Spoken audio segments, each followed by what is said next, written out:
Hi all, welcome back to my channel, Cathryn Reads Books, and today I'm going to be talking about Atmosphere by one of my favourite authors, Taylor Jenkins Reid. So one of my favourite books is The 7 Wives of Evelyn Hugo. So when this book came out, I was very excited because I just love Taylor Jenkins Reid's writing, and she's just an incredible storyteller. This book really captured my imagination because I've not really read a book about space, especially female astronauts and NASA, and just the concept was just really intriguing, and yeah, it didn't disappoint basically. So this book is set in the 1980s. NASA's doing a big recruitment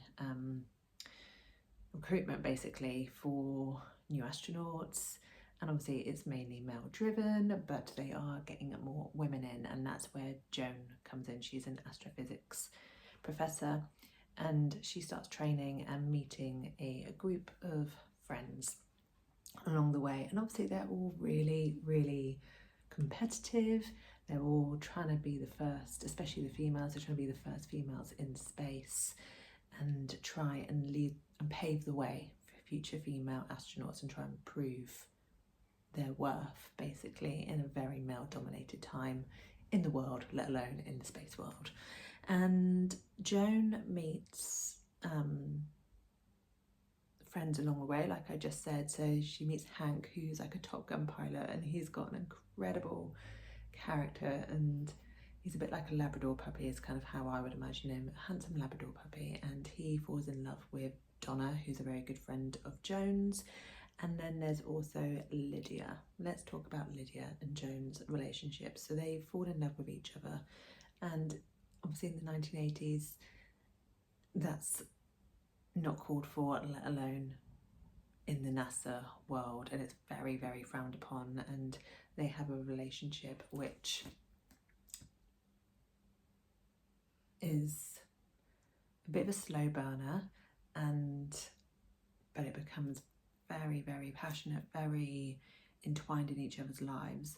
But what I loved about this book is the first few chapters, there is an error in space, and Joan is on land, on Earth, speaking to the people on the plane, on the rocket, and it's all about getting the team back to Earth safely. I'm trying not to ruin the story. You have to read it. You definitely have to read this book. And as the story unfolds, it goes back in time and kind of explains the relationships between the people that are up in the shuttle and also the people back down on Earth. And it's just written so beautifully.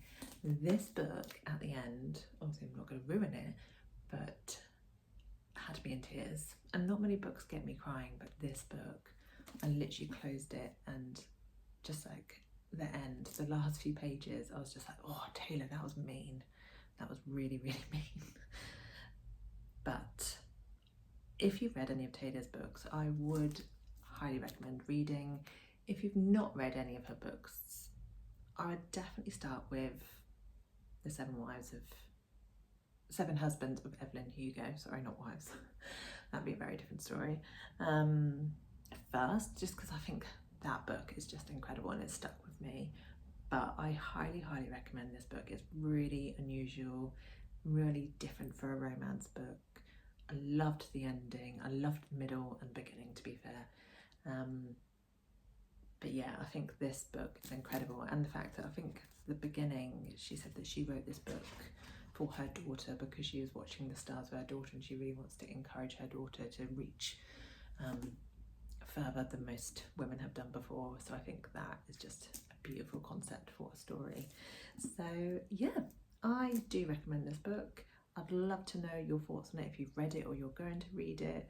But yeah, please like and subscribe to my channel. I am pretty new round here, and I appreciate every comment and subscription. But yeah, thank you for watching, and please come back and watch more.